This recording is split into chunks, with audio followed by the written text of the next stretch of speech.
California like 2 months ago, and I'm liking it okay.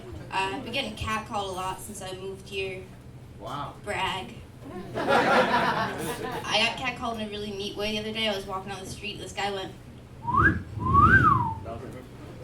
like, perfect.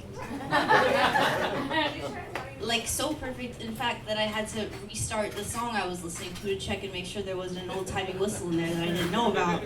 But there wasn't. It was real. It was for me. I liked it. Let's bring back that kind of catcalling. The sound effects kind.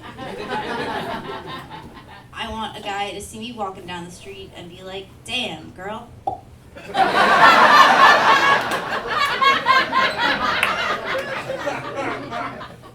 I'm single right now. My last relationship, I had a girlfriend for almost 2 years, and since the end of my long-term lesbian relationship, I've been like pretty exclusively having sex with men, because it's so easy. It's almost easier to do it than to not.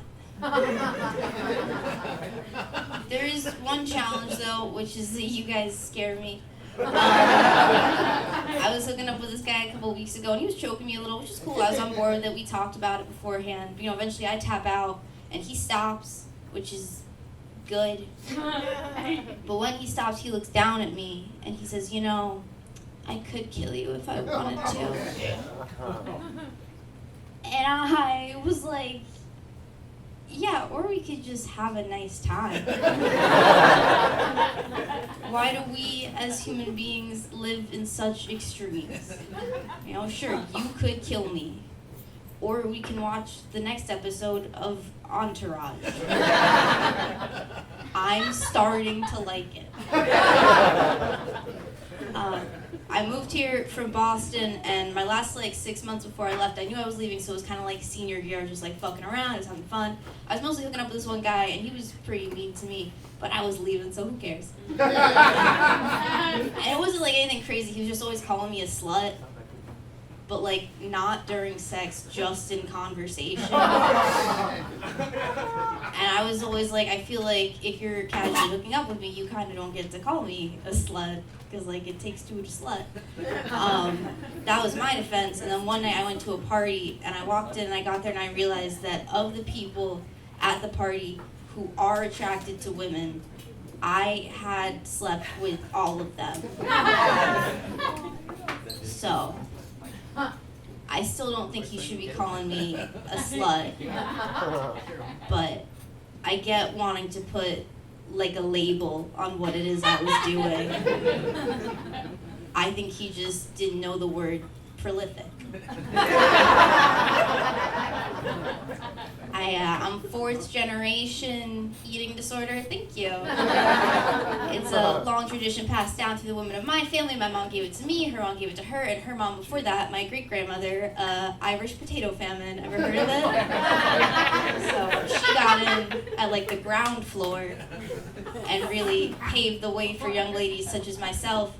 And for that, I'm really grateful. I think there's a common misconception, though, about people with eating disorders that, they're very judgmental and critical of other people's bodies. And I just want to say, for me personally, I don't have any critiques of anybody's body besides my own and presumably my future daughters. But I'm not going to tell her. I will think it a lot. I'm kidding. Okay, guys. I've been thinking about abortion a lot lately, because of the election and stuff, and I just think it's so weird, because to me, abortion so clearly should be legal and safe and accessible, and frankly, it should be free, but also it just should be such a huge thing, because there's a type of abortion where you can take one pill, one time, and you will no longer be pregnant. One pill, one time, done. Anything that can be fixed with one pill, one time, not that big of a deal. Right? And hear me out. All right, let's say you have a friend, and he says, I have depression, and then he takes a Prozac, and he's like, I no longer have depression. You'd say, that's fake depression, my friend.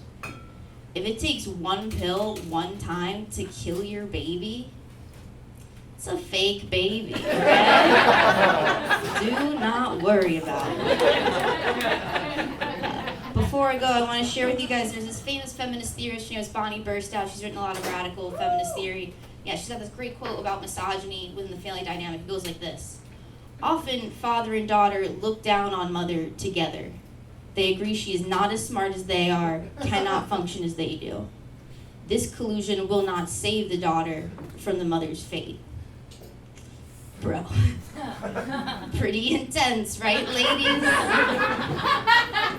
And I think, honestly, so true, except for when the mom is a dumb Irish bitch.